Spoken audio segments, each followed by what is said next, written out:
Mientras esperamos un poquito más, a pesar que hay más preguntas, si alguien tiene para intervenir, voy a compartir pantalla para poder hacer.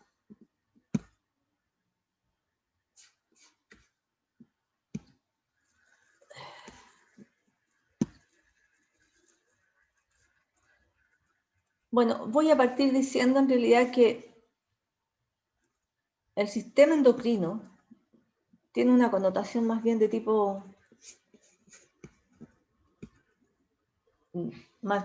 fisiológica.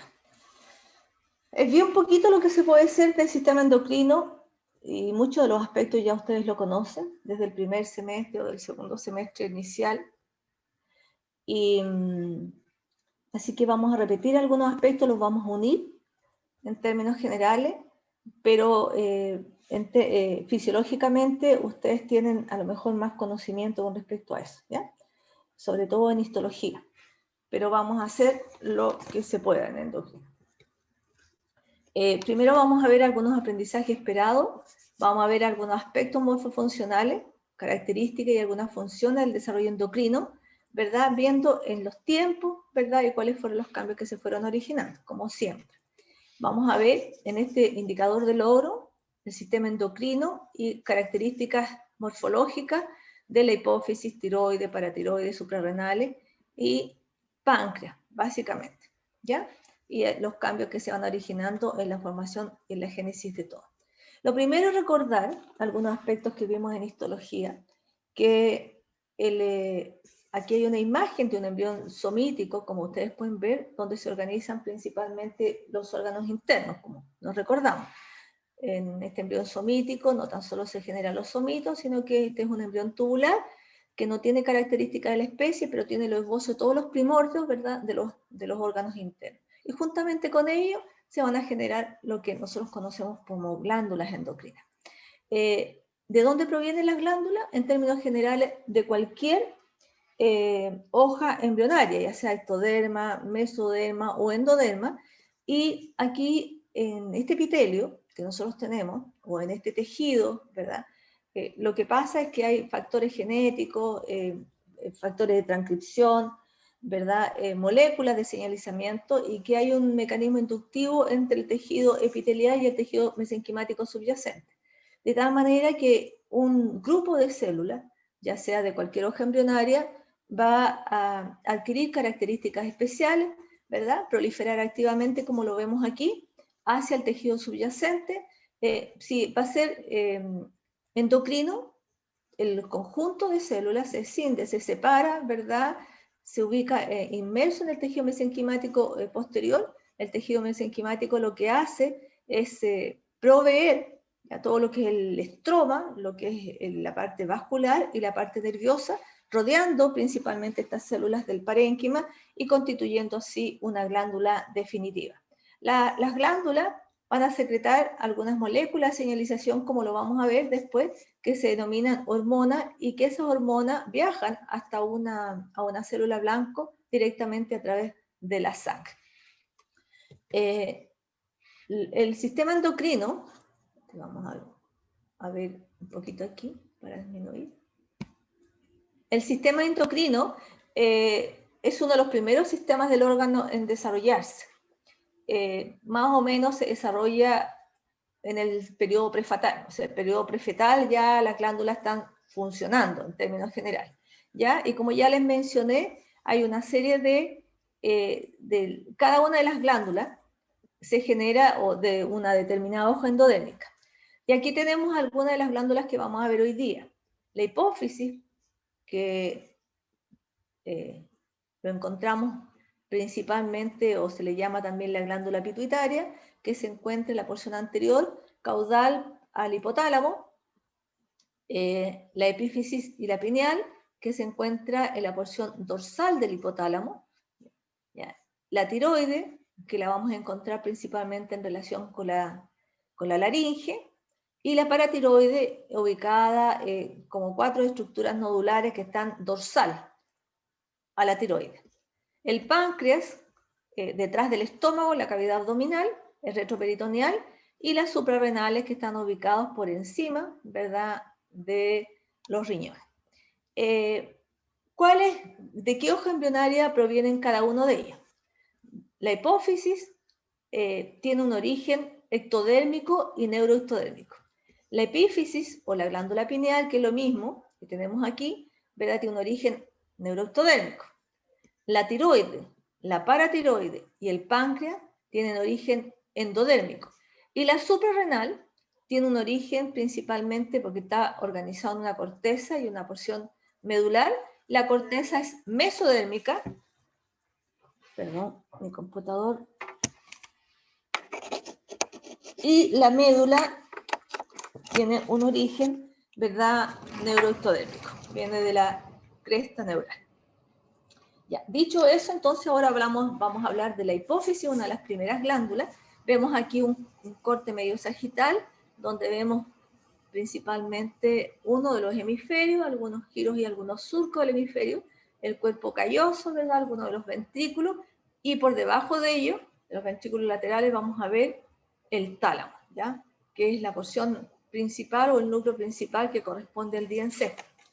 Ventral y caudal, aquí tenemos el hipotálamo, encontramos esta estructura nodular, ¿verdad?, que es la hipófisis. Esta hipófisis en el adulto se ubica en esta escotadura llamada la silla turca, ¿verdad?, o la cavidad esfenoidal, no sé cómo le llaman en anatomía, donde se aloja principalmente la hipófisis. La hipófisis tiene varios elementos a reconocer. Primero, en el adulto, tiene una porción anterior y una porción posterior. Una porción anterior, que es la adenohipófisis, ¿verdad?, o la par distalis, y también una proyección hacia la porción superior que rodea principalmente este tallo que se llama la pars tuberalis, ¿ya? Y una porción intermedia que solamente se observa en algunos animales y en el adulto prácticamente es inexistente. En el caso de la parte nerviosa, ¿verdad?, tenemos la par nervosa, el tallo infundibular y la eminencia media. O sea, tres constituyentes, ¿verdad?, que derivan del sistema neuroectoderma y del sistema principalmente ectoderma. Bueno, ¿de dónde deriva cada cual? Vemos que la parte ectodérmica deriva principalmente de un pequeño divertículo de la porción medio sagital del estomodeo, de la boca primitiva que nosotros conocemos. Desde ahí surge esta pequeña eminencia, este pequeño divertículo que crece en disposición hacia la vesícula encefálica, como lo vemos. Nosotros tenemos ya este embrioncito que es de tipo incurvado y por lo tanto eso facilita, ¿verdad?, la conexión o la unión o va a permitir principalmente que este segmento se adhiera a una emergencia, a un pequeño divertículo que surge desde el hipotálamo que se denomina infundíbulo. Entonces, el infundíbulo, la hipófisis, entonces se genera a través de dos esbozos. El esbozo que viene de la bolsa de Rathke, más o menos, en términos generales, entre cuarta y quinta semana, ¿ya? Posterior, porque este es un periodo somítico, en un periodo somítico tardío, tenemos en la bolsa Rathke que viene del piso de la boca y el infundíbulo que viene principalmente del sistema nervioso, ¿ya?, neuroectodérmico. ¿Qué pasa con estos dos esbozos? Estos dos esbozos, como ustedes pueden ver, las células proliferan activamente tanto en uno como en el otro. Aquí vemos que aquí tenemos el infundíbulo y vemos la bolsa de Rathke como crece, prolifera en longitud y también en espesor. Podemos rescatar una información porque las células de la cresta neural, entre otras cosas, generan principalmente el sistema nervioso periférico, nosotros conocemos. Y esas células tienen una alta capacidad migratoria y van a poblar todo lo que corresponde a la cara, que forma el ectomesénquima, y también a las regiones del cuello. Por lo tanto, estudios experimentales, ¿verdad?, demuestran que también la bolsa de Rathke previene de células de la cresta neural, ¿ya? Aquí vemos que hay un acercamiento y posteriormente, a fines del segundo mes, ¿ya?, la conexión, principalmente la octava semana, se pierde de la bolsa de Rathke. y quedan adheridos, esto constituyendo la porción anterior y la neurohipófisis la porción posterior. Vean ustedes cómo el infundíbulo se proyecta hacia caudal, mientras que lo que va a constituir la adenohipófisis, en este caso la bolsa de Racket, ¿verdad? Se continúa adosándose en la parte anterior, ¿verdad? De lo que va a constituir la hipófisis definitiva. Y el elemento más masivo, ¿verdad? Más grande de ambas estructuras, de ambos esbozos, lo constituye la adenohipófisis. Esta estructura, por lo que se llama bolsa, ¿verdad? Porque es cavitada y prolifera activamente para que esta cavidad desaparezca. ¿Ya?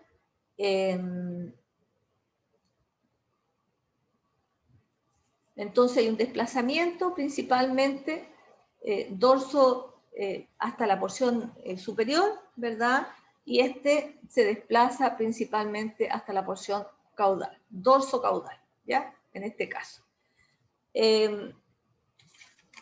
Bueno, aquí vemos cómo el esbozo de la vesícula de la bolsa de Racket empieza a relacionar o se desconecta y forma una comunicación, ¿verdad?, con el infundíbulo.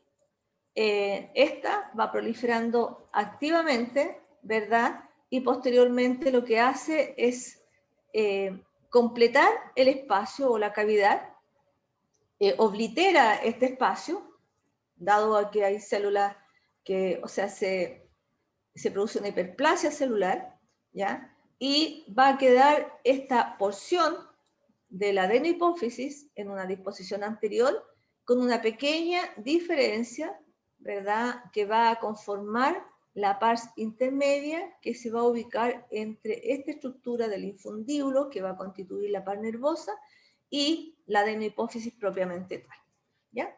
De tal manera que ya tenemos separado lo que es la bolsa de Racket, que ahora la vamos a denominar adenohipófisis, y que está adosado la parte anterior y que ha proliferado de tal manera, ha obliterado, ¿verdad?, todo lo que era una bolsa propiamente tal, convirtiéndose en la adenohipófisis, y hay un segmento dorsal de esta adenohipófisis que va a constituir la pars intermedia.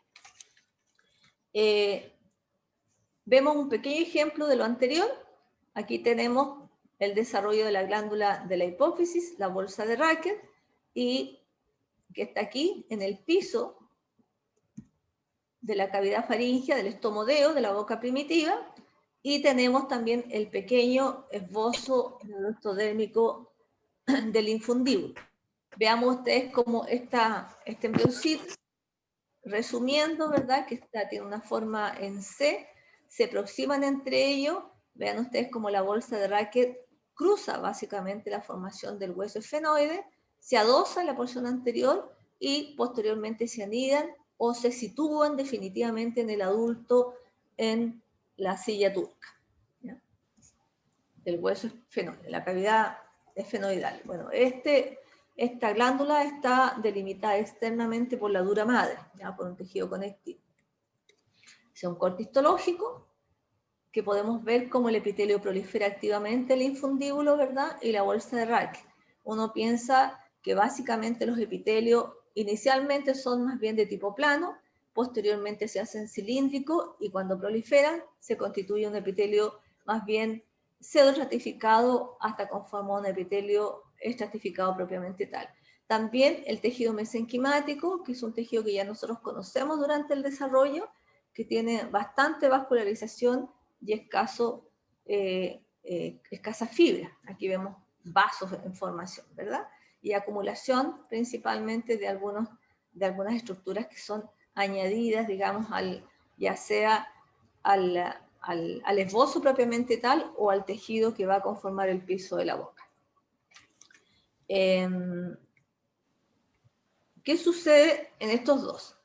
La adenohipófisis, voy a volver a la anterior, la adenohipófisis se caracteriza principalmente en el lóbulo anterior porque tiene células, ¿ya? Es un conjunto de células con función determinada o grupos celulares que se organizan, pueden estar aisladas, pueden estar en grupos, pueden estar en cordones, distribuidas en todo el segmento del lóbulo anterior, ¿ya? esta recibe señales principalmente del hipotálamo, ¿ya? De una serie de núcleos del hipotálamo, en el cual las células del hipotálamo, lo vamos a ver en histología, emiten una serie de factores hacia el sistema vascular, a un conjunto de un sistema porta, que tiene capilares de tipo un plexo capilar, básicamente, ¿ya?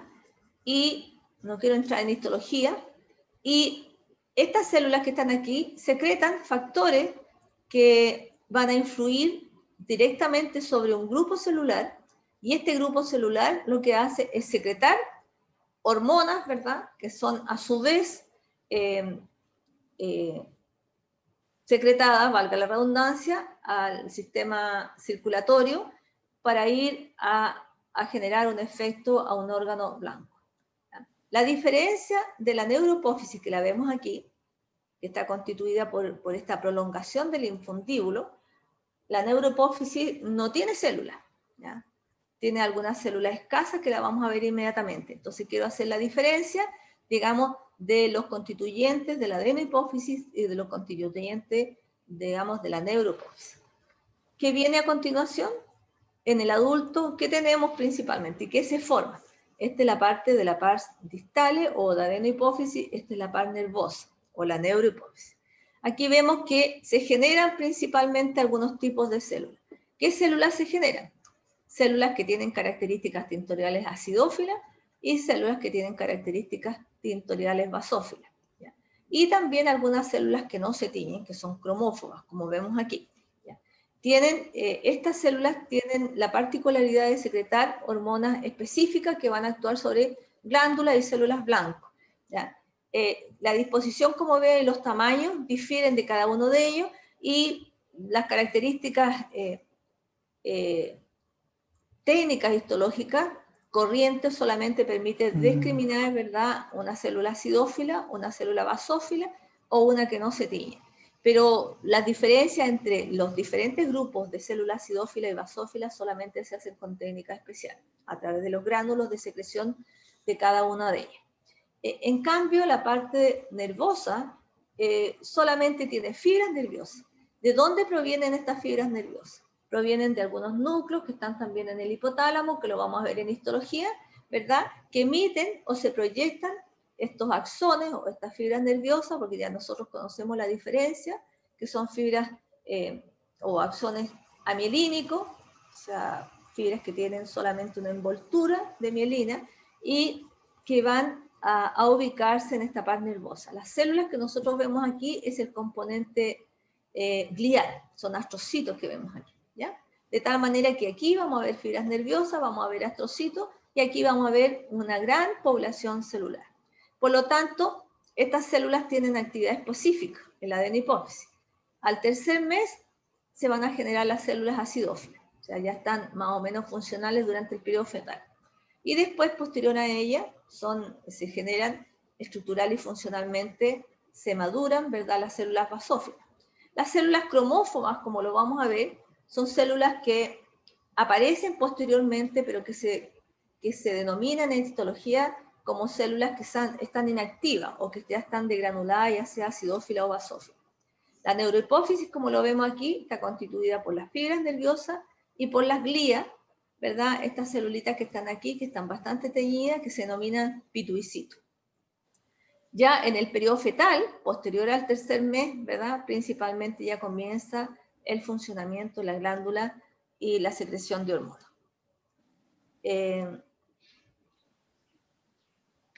Básicamente, la adenohipófisis, que es la que tiene un comportamiento y tiene la mayor masa celular, hay una serie de factores que influyen en la formación de la bolsa de Raque y posteriormente en la génesis de la adenohipófisis.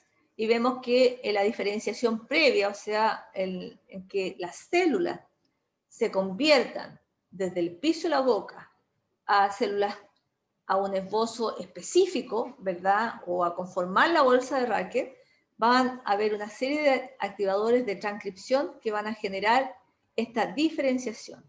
Posteriormente, para que las células difieran entre ellas, ¿ya? La diferenciación final de esta bolsa, o más bien constituyendo la adenohipófisis y conformar células que van a tener actividad específica, tirotrópica, gonadotrópica, lactotrópica o somatotrópica, ¿verdad? Que van a actuar sobre blancos específicos.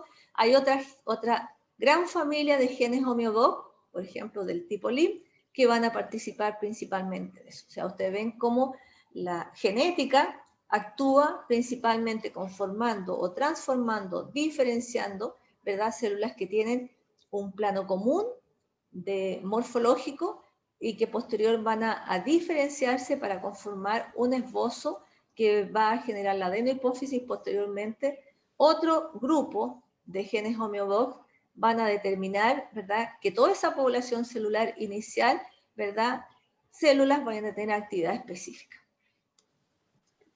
Existen algunas malformaciones, algunas persistencias del resto de la bolsa de Racket, que pudiera quedar, que la bolsa de Racket pudiera quedar en la hipófisis faríngea, o sea, no se cinda, no se separe, o que simplemente, ¿verdad?, no se forme, ya sea la bolsa de Racket propiamente tal o la hipófisis completa.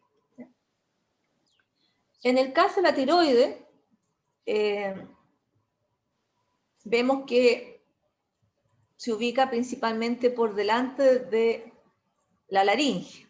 Es una de las glándulas que se forma o que tiene una génesis inicial mucho más temprana, aproximadamente los 24 días. ¿Ya? Esto significa durante al principio el periodo somítico. Es importante ver que la tiroide en el adulto tiene principalmente dos lóbulos, ¿verdad?, unidos por un istmo. La tiroides se forma principalmente en el piso de la faringe. Vemos los arcos faringeos, 1, 2, 3, 4 y un quinto rudimentario, ¿verdad? El primer arco, el segundo, y aquí en este piso de la faringe se forma la lengua. ¿Ya? Entonces, el cuerpo de la lengua está conformado por 3 eminencias, y una de ellas principalmente lo va a constituir el tubérculo impar, que vemos aquí. ¿Ya? Y posteriormente se forma la parte de la porción dorsal de la lengua, ¿verdad? Y aquí hay una serie de, entre el segundo y el tercer arco faríngeo va a conformar la parte dorsal. Y hay una estructura que se forma que se denomina la cópula. ¿Ya? Entonces, entre la eminencia, entre el tubérculo impar y la cópula, se forma principalmente la tiroides. Por lo tanto, la tiroides tiene un origen de tipo endodérmico, ¿no es cierto? Vemos también cómo se forma la tiroides. Aparece un pequeño esbozo en esa porción de ambos segmentos, prolifera activamente, al principio se forma una estructura maciza, posteriormente se cavita, ¿ya? Y crece y se inserta en el tejido mesenquimático que está adyacente. La porción más distal de este conducto tirogloso, formado aquí, es el conducto tirogloso que va a dar lugar, ¿verdad? Prolifera activamente y como está en el tejido mesenquimático, todo el tejido endodérmico va a formar el parénquima celular y el tejido mesenquimático que está adyacente va a formar todo lo que es la parte estromal, ¿ya? Todo lo que es vaso, sistema nervioso, todo lo que es fibra que está asociado y añadido a la glándula. Aquí vemos básicamente la porción más distal del conducto tirogloso, que ya más o menos a la 7ª semana está tomando su posición definitiva. ¿Ya? 2 lóbulos y un istmo, unido por un istmo. Vemos que básicamente esta glándula ubicando básicamente la 7ª semana desciende, crece el conducto tirogloso, se separa, involuciona la porción intermedia que une la tiroides y la porción inicial donde se gestó, ¿verdad? Y involuciona y solamente va a quedar una pequeña depresión que está ubicada entre la lingual, entre el cuerpo y la raíz de la lengua, que se denomina el agujero ciego. ¿Ya? Y aquí tenemos la glándula, ya más o menos al 7º B, a la séptima semana, vale decir cerca del término del segundo mes, ya en la parte o en la posición definitiva, la tiroides. Aquí tenemos el agujero ciego, este es el cuerpo, la lengua, ¿verdad? Y esta pequeña depresión, esta pequeña hendidura que nos va a recordar la formación del conducto tirogroso.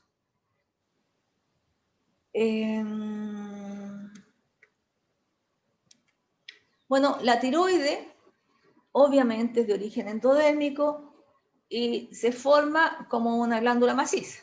Vean ustedes como todo este es el parénquima y todo esto que está con una atención especial proviene principalmente del tejido mesenquimático, que en esta instancia es más bien de tipo mesodérmico, ¿ya? Conformando las fibras, que tiene un pequeño estroma de tipo reticular que envuelve cada una de las estructuras y es altamente vascularizado. De tal manera que inicialmente tenemos una glándula que es más bien de tipo maciza, que posteriormente se organiza en cordones y que hay una infiltración de vasos de neoformación, ¿ya? Provenientes del tejido mesodérmico adyacente. Aproximadamente después del segundo mes, a la 10ª semana, estos cordones se van a romper y van a formar pequeños grupos celulares. Estas células se organizan de tal manera que hay un dominio apical que mira hacia una porción medial que va a conformar una cavidad inicial y que posteriormente se llena de hormona denominado el coloide. La unidad morfofuncional de la tiroides es el folículo tiroideo. Vean ustedes el epitelio organizado, la célula mira hacia el coloide, a esa manera lo secreta, ¿verdad? Y posteriormente en el adulto, cuando ya empieza el aspecto funcional, una vez que queda, se mantiene en ese sector conformando el quiloide de acuerdo a los requerimientos metabólicos, ¿verdad? Ese coloide o esa hormona ingresa a la célula. Entonces, a la 11ª semana ya aparece el coloide, eso significa que la célula está funcionalmente activa. Vemos que el factor de crecimiento epidémico y el factor K actúan sobre el crecimiento y la replicación de las células foliculares, o sea, básicamente organiza, ¿verdad?, la estructura de la unidad morfofuncional de la tiroides. Algunas anomalías de la tiroides, vemos alguna persistencia del conducto tirogroso, ya que no involuciona conformando algunos quistes, o puede haber básicamente alguna enfermedad por falta principalmente de la tiroides, que es el cretinismo, que es una patología de tipo congénita, por ausencia de la tiroides, que permite un retardo del crecimiento físico y mental. También puede haber un descenso incompleto al lugar y permanecer, ¿verdad? Y generar esto que vemos aquí, un ejemplo de la tiroides lingual. Otra estructura, obviamente, la paratiroides, que son 4 nódulos o 4 glándulas pequeñas que se adosan en la porción dorsal de la tiroides. ¿Ya? Esta estructura se origina principalmente de la tercera y de la cuarta bolsa faríngea, como la vemos aquí. Tercera y cuarta bolsa faríngea. Vemos que las bolsas faríngeas son de origen endodérmico, ¿ya? Y que en la tercera bolsa faríngea se forma la paratiroide inferior, de origen endodérmico, y en la cuarta, la porción dorsal, se ubica la paratiroide superior. La primera está relacionada principalmente con el timo, o sea, vamos a ver que el timo va a permitir que la paratiroide inferior descienda al lugar definitivo, y la última está unida principalmente con el cuerpo último branquial, que es importante porque estas células van a migrar a la tiroides y van a conformar parte del parénquima, formando las células C o paratiroides. Perdón, las células, las que secretan calcitonina. Bien, aquí vemos que, como todas las células que de origen endodérmico, a la 5ª semana, ya al final del periodo somítico, van a proliferar activamente, de origen endodérmico, van a formar masas o pequeños nódulos, que posteriormente son infiltrados. Vean ustedes que todo este tejido es mesodérmico por vasos sanguíneos, ¿verdad? Y conformar, completar la glándula, La paratiroide tiene una lámina de tejido conectivo, una cápsula pequeña, delgada, ¿verdad? Y tiene un parénquima y un estroma de tipo reticular.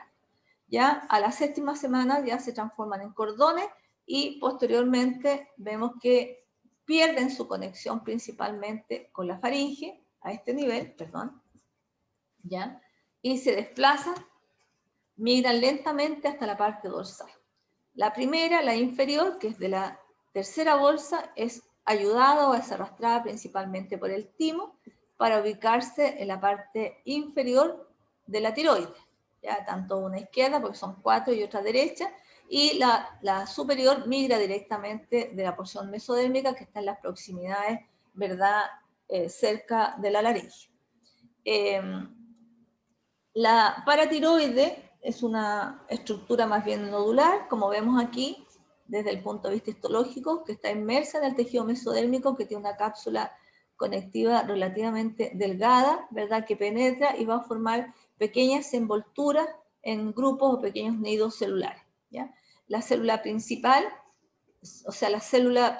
constituye la porción fundamental del parénquima de la paratiroide y produce, como saben ustedes, la paratormona. En las primeras etapas hay masas, ¿ya?, de células principales, y hay otro tipo celular, ¿verdad?, que se llama las células oxífilas, que aparecen tardíamente, más o menos entre los 5 o 7 años, y en realidad las células oxífilas son células que están, que no se sabe mucho la función, y se cree que son células inactivas de las células principales. Por lo tanto, en realidad no tiene mucha connotación, pero sí están presentes después del 7º año postnatal en el niño, pero la mayor masa, digamos, del parénquima la constituyen las células principales. Aquí vemos un esquemita, ¿verdad?, de cómo está altamente irrigado y agrupaciones celulares, ¿verdad?, una glándula de tipo nodular.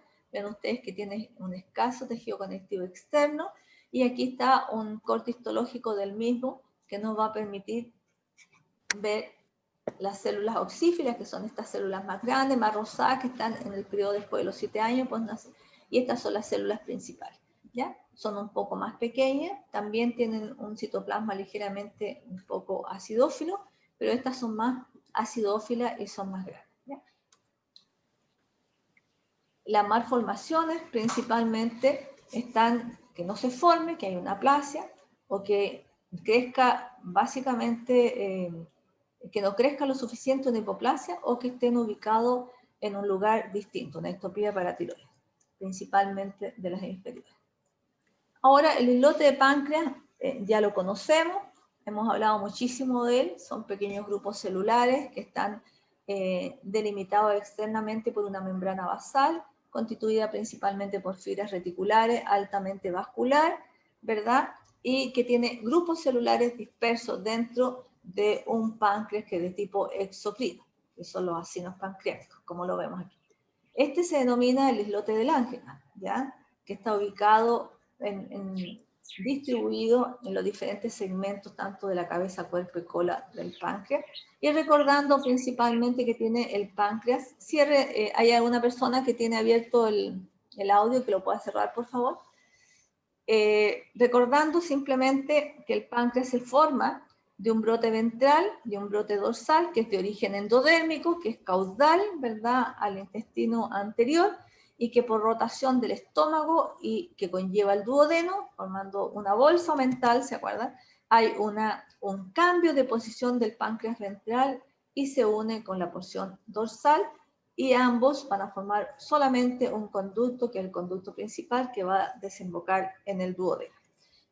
En realidad, el páncreas, aquí lo vemos, las rotaciones que tienen y la conformación del cuerpo y la parte de la cola del páncreas, y como hay una gran cantidad de islotes de Langerhans distribuida principalmente entre cabeza y cuerpo.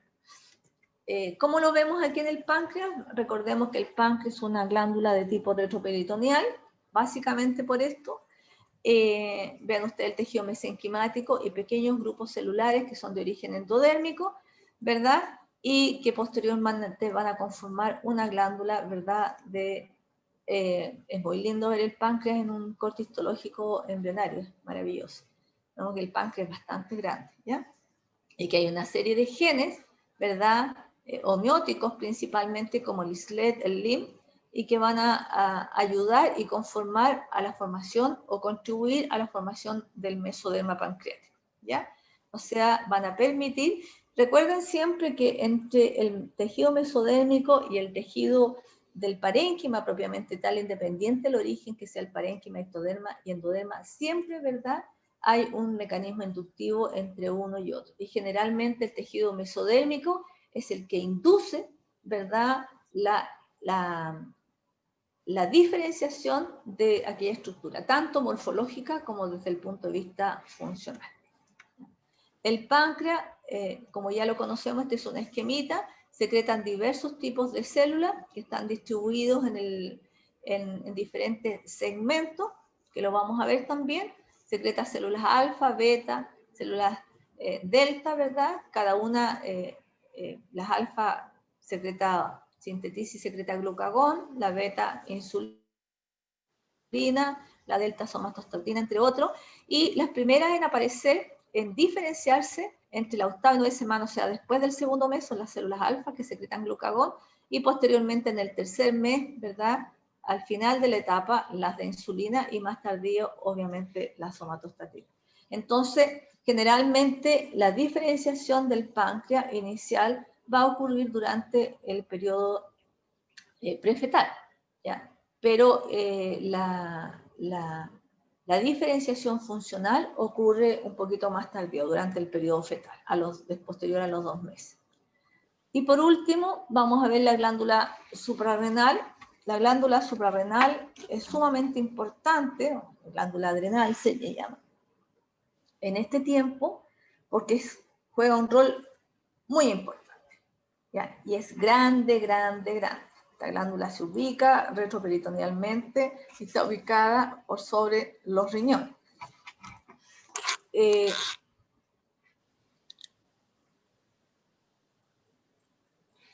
Aquí lo vemos que en el adulto la glándula suprarrenal está conformada principalmente por una cápsula conectiva, vean ustedes que es delgada, que toma contacto directamente con una gran cantidad de tejido adiposo, que presenta una corteza y presenta una médula, como lo vemos aquí.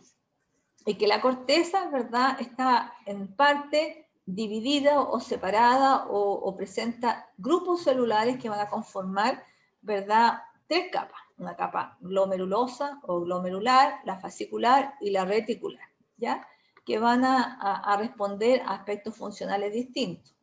Y morfológicamente también son relativamente, más que la diferencia estructural entre célula y célula, la organización es lo que difiere de cada una de ellas, ¿ya? Ahora, lo importante de esto es que dijimos que la suprarrenal tiene orígenes distintos, que la corteza que veíamos acá tiene un origen mesodérmico y que la médula, ¿verdad?, de esta glándula tiene un origen de tipo ectodérmico, ¿ya? Principalmente viene de la cresta neural. Ahora, ¿por qué es así? Vamos a ponerlo en contexto, digamos, de esta imagen.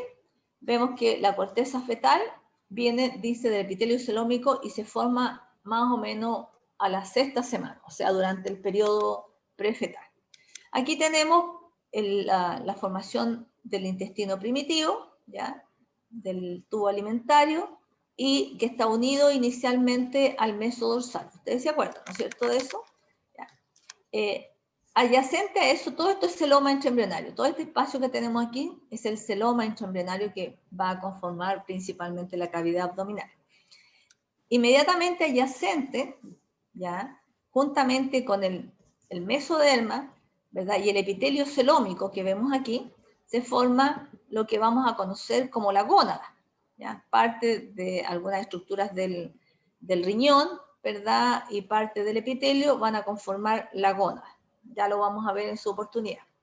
Pero vean ustedes que entre el mesodorsal y la formación de la gónada hay un conjunto de células que proliferan, que crecen y se separan, ¿ya?, del epitelio celoma, que es este grupito de células va a dar lugar, de origen mesodérmico, a la formación de la corteza. Por lo tanto, la corteza tiene, ¿verdad?, un origen mesodérmico, ¿ya? Esto se produce a la 6ª semana.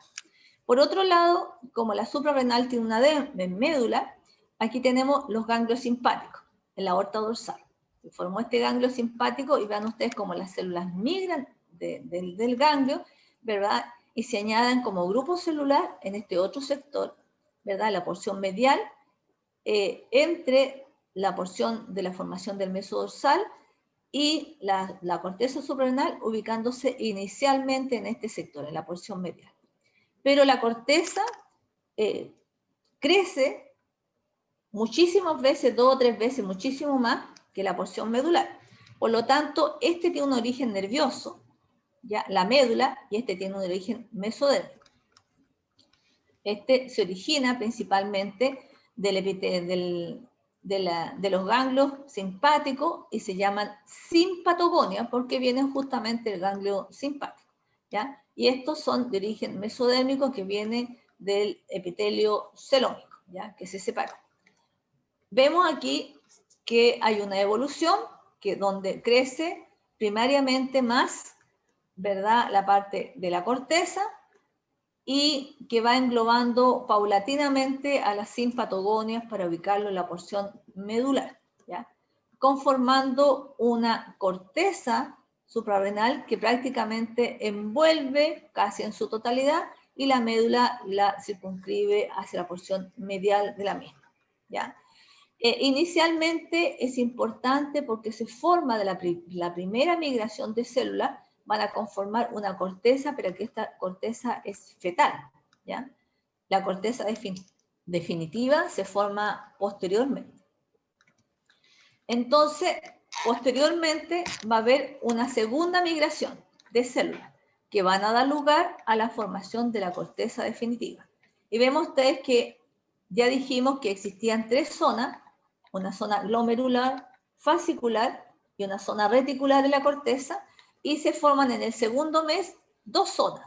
Las primeras, la glomerular y la fascicular, como la vemos aquí, quedando obviamente el remanente de la corteza fetal, ¿ya?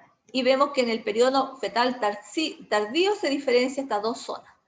Y después del nacimiento, ¿verdad?, solamente se forma, involuciona la corteza fetal y persiste, ¿verdad?, un remanente de ello constituyendo la zona reticular que se forma a los 3 años. O sea, vemos que la reticular se forma tardíamente, postnatalmente. Pero dentro del desarrollo, ¿no es cierto?, vamos a tener primero la corteza fetal y paulatinamente vamos a tener en el periodo fetal las 2 primeras capas, ¿ya? Y después de 3 años se va a formar la última capa de la corteza, que es la parte reticular. Y se forma básicamente por el remanente de células de la corteza fetal, ¿ya? A los 3 años.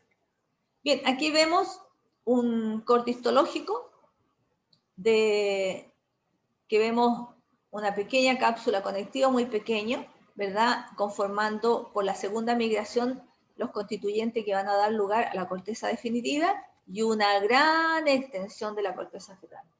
Si uno ve durante el desarrollo en el periodo fetal, durante los varios meses, digamos, de formación, la suprarrenal es una glándula muy, muy grande, que prácticamente compromete un gran porcentaje, ¿verdad?, de un corte histológico de la cavidad abdominal. Vemos que la suprarrenal va a secretar andrógenos principalmente, ¿ya?, como el dihidroepiandrosterona, y también glucocorticoides y mineralocorticoides. O sea que vamos a verlo en histología y vamos a incursionar un poquito más. Y la médula va a secretar catecolamina, adrenalina, noradrenalina, etc. a la 10ª semana.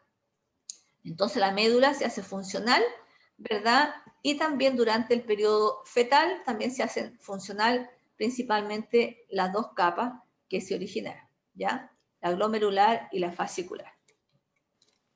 Y entendiendo que la placenta tiene una función bien específica, ¿verdad? Vemos que una de las funciones que tiene principalmente la suprarrenal es producir una gran cantidad de esteroides y que obviamente produce mayor cantidad que la que se produce en el adulto. Y estos van a participar principalmente en la maduración del pulmón, determinando en parte la diferenciación del neumocito tipo 2 que estudiamos y estimulando principalmente la síntesis del surfactante. También induce en el hígado el desarrollo y la maduración de varias enzimas que se forman a ese nivel, ¿ya? Y participan en la maduración del tracto digestivo. Transforma la hemoglobina fetal en esta hemoglobina del adulto. Pero obviamente, además, lo más importante que tiene principalmente la médula adrenal es la transformación de la progesterona en estriol, ¿ya? Ahora, ¿qué tenemos aquí? Vemos que necesita principalmente la placenta formar el colesterol, o perdón, la progesterona. La progesterona tiene varias funciones. Mantiene la implantación, como ya lo sabíamos, que inicialmente lo tiene el cuerpo lúteo y posteriormente es la placenta. Disminuye la acción de la insulina, ¿verdad? E inhibe la respuesta inmune materna, ¿ya? Para no producir un aborto espontáneo. Pero la placenta tiene que y requiere de la madre para que él genere la aportación de colesterol para conformar principalmente la progesterona. De la placenta, ¿verdad?, pasa al feto para conformar esto que se llama dihidroepiandrosterona, sulfato, en la suprarrenal, para que a nivel lo elimine, la progesterona, o más bien traspase hacia el hígado fetal para conformar el estrógeno. El estrógeno pasa a la placenta como estriol y el estriol finalmente pasa a la madre y se libera a través de la orina. Ahora, esta tríada es sumamente importante porque forma la unidad fetoplacentaria y las concentraciones de estriol en la orina durante el desarrollo fetal nos permite determinar principalmente la viabilidad fetal y el funcionamiento placentario. ¿Ya? Por lo tanto, el feto, ¿verdad?, permite la transformación de la progesterona en estrógeno, ¿verdad?, y posteriormente en estriol. Entonces, de esa manera se determina, se mantiene el embarazo, de esa manera la suprarrenal juega un rol sumamente importante, no tan solo, ¿verdad?, con su aspecto funcional en el pulmón, en el hígado, en el tracto digestivo, etcétera, sino que también en el mantenimiento y en la conformación de esta tríada que se llama unidad fetoplacentaria para poder estimar durante el desarrollo la viabilidad fetal y el funcionamiento de la placenta. Bueno, con esta función endocrina, nosotros podemos entender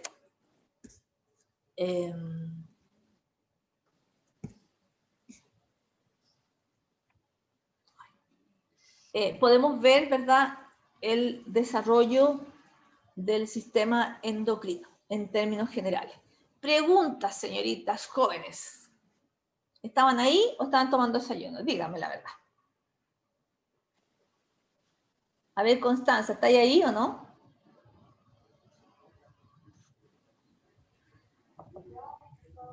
Nadie ve. Hola, profe, buenos días. Esto es lo que le digo a Víctor cuando conversamos. Ya, Maxi, preguntas. ¿Quién tiene preguntas con respecto a eso? En realidad, el desarrollo endocrino es relativamente sencillo, ¿ya? Hay muchos aspectos que ya nosotros ya lo conocemos. Veamos, ¿qué dice Francisco Calvo? ¿Qué quiere preguntar? Escríbelo.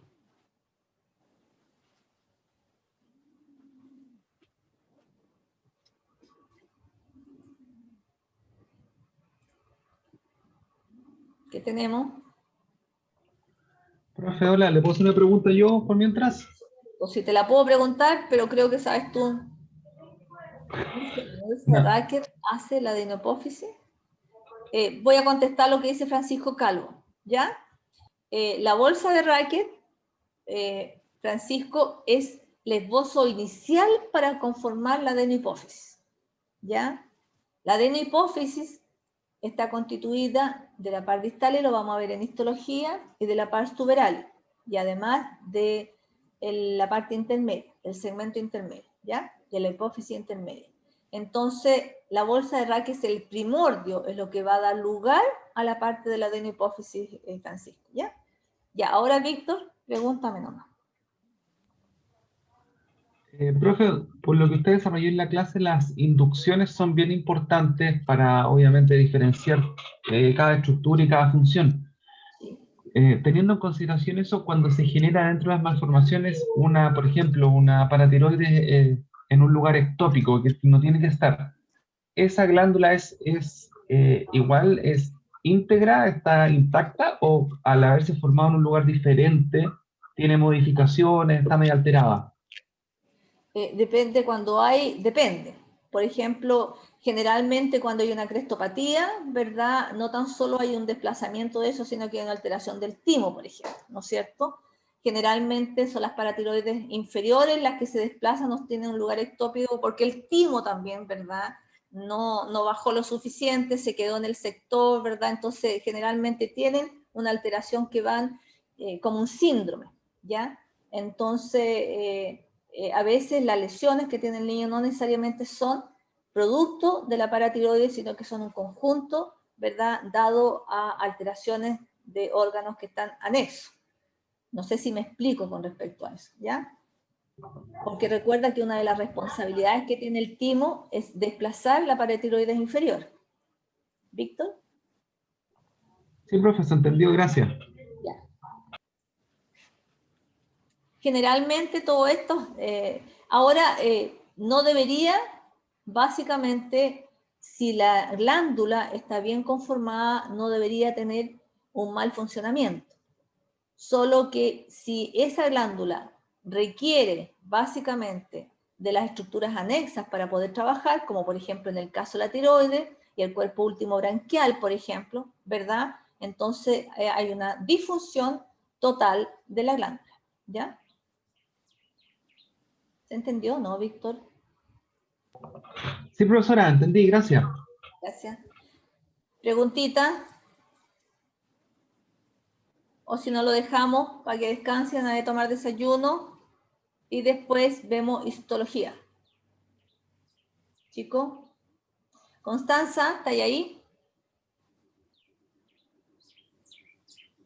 Constanza. Bueno, que quede grabado, que revise sus notas, Constanza, por favor, ¿ya? ¿Ya?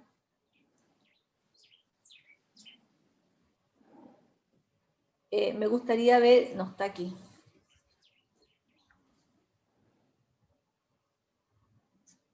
Aquí me faltaban algunos chiquillos.